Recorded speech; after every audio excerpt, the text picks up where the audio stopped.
Engineer Mohammad एक तारिक साहब 25 साल से ज़ायद अरसे से प्रोक्योरमेंट और इंफ्रास्ट्रक्चर के शोबे से वाबस्ते हैं और इन्होंने बलूचिस्तान की तरक्की के लिए हकीकी और अमली तौर पर अपनी खदमात को सर अंजाम दिया। ये Balochistan public procurement regulatory authority वी पेपरा के नाम से जो महरूफ है, वहाँ 2015 से लेकर अभी तक अपनी खदमात सर अंजाम दे रहे हैं।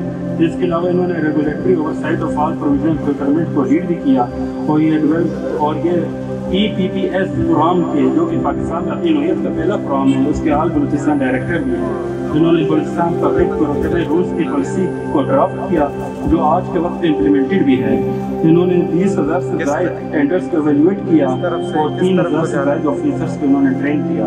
इन्होंने UNDP, UN world food programme, यूटम और इस तरह की कई बैनुल-अक़वामी शोहरत याफ्ता इदारों को अपनी खिदमत सर अंजाम दी।